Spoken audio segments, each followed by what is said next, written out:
I want you to think about, we have two different real estate companies here, okay? One of them has been flat for 5 years straight in their sales. The other one, year after year after year, they keep beating their prior best in sales, and it looks like this. I can tell you there's a lot of different metrics people could say why this person's flat and this person's not, but there's one thing that's definite.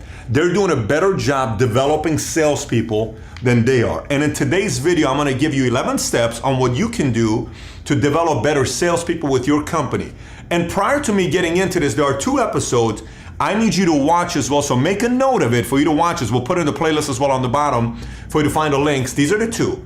The one on my right, your left, says 6 reasons why you're not selling more. This 6 reasons I'm not covering in this video, but you need to watch it and have all your salespeople watch this. The other one is customer service versus customer experience. It is a must to watch this as well. Both of them are needed. I'm not covering this video. So with that being said, let's get right into it. How to develop great salespeople. Step number 1. Let me tell you exactly what step number 1 is. This is very simple, but most people don't do it. When I ask somebody what they're looking for in a partner, a boyfriend, a girlfriend, a husband, a wife, most people don't even know what they're looking for, yet they want to find this love of their life. It's the same exact thing when somebody tells me why sales are flat and I ask them this simple question. Tell me what an ideal salesperson in your company looks like. And they say, hardworking, great attitude. If you say too many times, you don't know what you're looking for. It's got to be very simple. Take out a paper and pen and write down exactly what the ideal salesperson looks like in your company. You may say, but I don't know what that is. Pick the best salesperson in your industry. What does he do? That's the type of person you want. Go look for people like that. Let me give you an example. If I'm selling a product that is a product, let's just say, I'm selling perfume in the streets, and I run a sales shop, I sell cologne and perfumes in the streets, it's a $40 sale. I can have an 18-year-old kid selling that, right? I don't need a 43-year-old person with a degree and all this other stuff. If I'm selling private jets that are $5 million and up, I need somebody a little bit more sophisticated to be sitting in front of them to sell that. Now, what if I'm selling season tickets to Dallas Cowboys or Lakers games? Guess what I need? I need to be able to sell the season tickets. I need to know a lot about sports. I need to be a fan. I need to be a love of the Dodgers or the Lakers or the Cowboys, whatever it is. If I'm selling real estate, no matter what it is, find out what that ideal person looks like for your product. Yours may even be, they don't even need to see them face to face because it's over the phone. Perfect. What kind of a voice you're looking for? What kind of an attitude you're looking for? What's the tonality? But you need to get all that stuff in place. Some of the qualities I look for are very simple. Number 1, I need audacity. Audacity is what I look for. Coachability is what I look for. Competitiveness is what I look for. So I kind of like it if someone's played sports before. In an interview, I will ask, have you played sports before? What do you think about sports? The only reason I'm starting a conversation about sports is because I want to know if this person's got an opinion, they're competitive. I'm looking for that. And then obviously you're not really going to know anything about work ethic unless if you call references, and unless if you work with them. You will learn someone's work ethic within 30, 60, 90 days. But no matter what it is, get a clear recipe of what an ideal recruit of a salesperson looks like for your product. Number 2, how to develop great salespeople. A lot of times people come in, and if a sales leader doesn't know how to get everybody started strong early in the morning, it's already starting on a bad note. So think about how most people start their days. They got into an argument with their wife, they're stuck in traffic, they got into an argument with their boyfriend, girlfriend. Something doesn't go right in the morning, okay? They come to work, they're already not in the mood. You need to figure out a way how to start their day better. Audio, a text, a strong text, a message, a strong motivational message in the morning in your sales office, if that's what's happening as a sales organization. But you got to figure out a way to start all the people on a strong note on a daily basis. Point number 3. Let me give you point number 3. Point number 3 is have a playbook with scripts and FAQs in your playbook. Let me explain. A lot of people will say, well, I have my own way of selling things. No problem. I want you to add your personality to it, but I need a skeleton.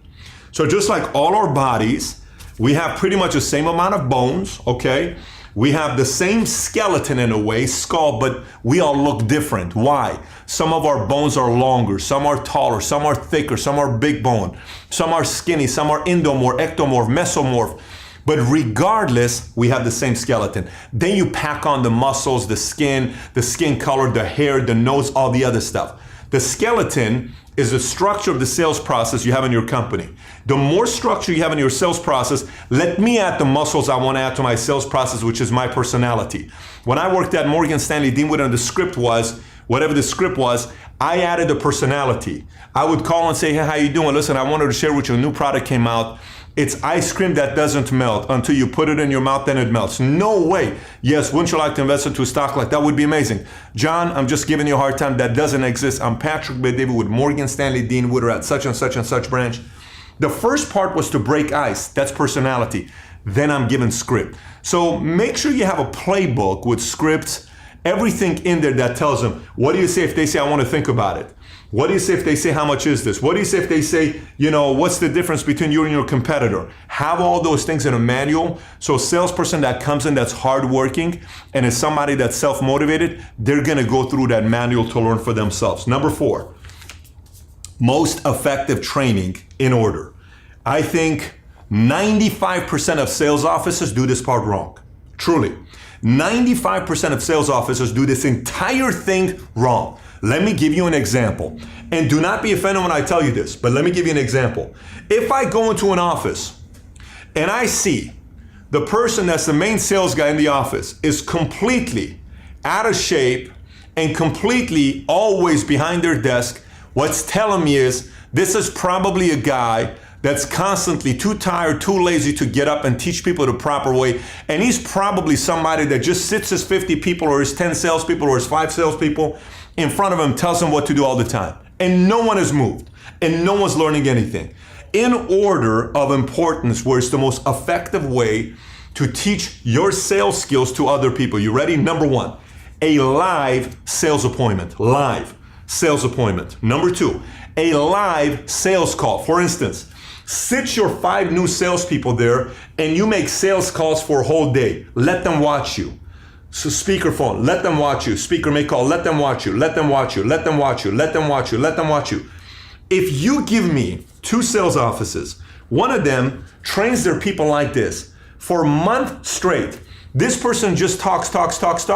It is not even fair on how bad this office is going to dominate this office, because this person just wants to tell people what to do. This one is actually showing them, setting an example on how to do it. So number 1 is a live sales appointment. Number 2 is a live sales call. Then after that, it's still not training. It's role playing. So tell me, now you do it now. Give me the file. Okay, you do it now. Now you do it. You tell me how you would do this. Present me the appointment. How do you overcome this objection? What would you say to this? If they say this, what do you say? They say this. Have everybody in the office role playing each other. To the point where I remember one time I went to an office, sales office, and it was a new sales office that I had gotten into. And I loved this place because we added a new culture to it. This was membership, health club, back in the days with Bally Total Fitness. I added a culture to this office. No matter what time of the day it is, if a salesperson walks by another person and I say, I want to think about it, you better have the rebuttal for it or else it's $5. I'd walk past you. Hey, I'm not interested in this contract. Do you have a month-to-month? They better have something to say in return. If they don't have a rebuttal, it's $5. It became so amazingly competitive where everybody knew the words because we're role playing all the time. So let me go back to the order of importance on the effectiveness. Live appointment, live sales call, role play, then a video I watch of your live calls and live appointments. So record a live call and a live appointment. Get permission that you can use it and then put it somewhere where all your salespeople can see that. And then it's a training, and then it's manual, and then it's scripts. Above all, it's live. Always, above all, it's live. Next is, this is the guarantee that someone's gonna make it in sales. This skill alone guarantees that this person's gonna make it in sales. And too many times people teach this too late. And I always like to teach the discipline of this early, and here's what it is. Follow up. Do you realize that if you as a salesperson or you somebody that's developing other salespeople, if you get other people to master the art of follow-up early, and this is purely discipline, if you teach them the discipline of follow-up early, do you realize you're pretty much guaranteeing success for this person? Here's why. Because I got 2 things here. 1, I'm growing my pipeline of my customers to sell, and if I have 100 people to follow up with, maybe only 2 buy. Then I got another 100 to add, that's 200. Now 10 buy because now I got another, I'm adding my pipeline and I'm getting it bigger. But because I'm teaching discipline to my salespeople to follow up, everybody's following up and sales keeps going higher. Most of the time people don't teach follow up, and what ends up happening when you don't do follow up is, oh, this person's not interested, next. Oh, this person's not interested, next. Oh, this person's not. So you hear these things that people say, some will, some would, so what, next. Yes, that is true. Sure, some will, some would, so what, next. But follow up, things change. Conditions change. I've called the client back 6 months later when they had a death in a family and they had $600,000 from a death benefit that they received from a life insurance policy, and we were able to help that person out. I've called people back that didn't want to do business, but they were okay with me following up every 90 days. 2.5 years later, they did business with me, but I followed up. And eventually what they're looking for, the reason why follow-up is so important, let me tell you why follow-up is so important. When I hear somebody follow up with me every 3 to 6 months, and they do it for 2, 3, 4 years, guess what I see this person as? This person's a pro. I like to do business with people that are professional. Here's what I know. Most people will not even stick around for 2 years in sales. And this person's still selling 4 years later. I'm doing business with you because you're a pro. That's the pro. This is why the discipline of follow-up needs to be done very, very early. Next. Constantly measure your salespeople. Constantly measure your salespeople. So this is an element of accountability. And what I mean constantly measure your salespeople is daily, then it's weekly, then it's monthly, quarterly, annually. The way I like to do it, when I run a sales office, anybody that's in that sales office that I touch, I'm getting your activity on a daily basis. On a weekly basis, we do accountability with everybody together, and based on behaviors and then results. Let me explain. If a behavior to me is going to 19 networking events, that's a behavior. A result is I made 6 sales, okay? If a behavior is 392 calls I made this week and I sold 28 products, that's a behavior, and then I have a result. If my behavior is I got 49 business cards this week and then I close such and such, behavior, result. I track behavior first and then I track results. And quite frankly, I am more concerned about the behavior than I'm actually about the results initially. Here's why. If I can teach and track the proper behavior, I automatically know the results are going to eventually be fine. Just yesterday, I spoke to one of the guys and he told me the following thing when I was speaking to him. He said, Pat, when you were holding me accountable on a weekly basis, I was making 250 calls a week. Ever since you're no longer holding me accountable on a weekly basis, I'm only making 50 calls a week because no one's holding them accountable. So there needs to be a daily, a weekly, a monthly, a quarterly, and an annual accountability system to track them. And then as you're tracking their numbers, you're coming up with trends to give them feedback. You're coming up with trends to give them feedback. I do this differently, I do this differently, I do this differently, because you're giving them feedback on how to improve. Number 7, create an environment with many tools. Create an environment with many tools. Let me tell you why I love tools. I'll explain to you why I love tools. Okay. I can only individually train one person, okay? I can, in a small group setting, train maybe 5, 10 people. I can, to an audience, speak to so many people, on a conference call, so many people, let's just say. But tools are gonna work 24/7. My body, I can't teach 24 hours a day, but videos can teach 24 hours a day. Audiobooks can teach 24 hours a day. A video on YouTube can teach 24 hours a day. An educational website can teach 24 hours a day. A manual can teach 24 hours a day. A website with FAQs on it can teach 24 hours a day. An audio can teach 24 hours a day. A sales book recommendation can teach 24 hours a day. A product knowledge book, website, video can teach 24 hours a day, but you cannot teach 24 hours a day. So you need to make sure your sales environment to develop better salespeople is an environment with a lot of great tools that can be running 24/7 without you needing to be there.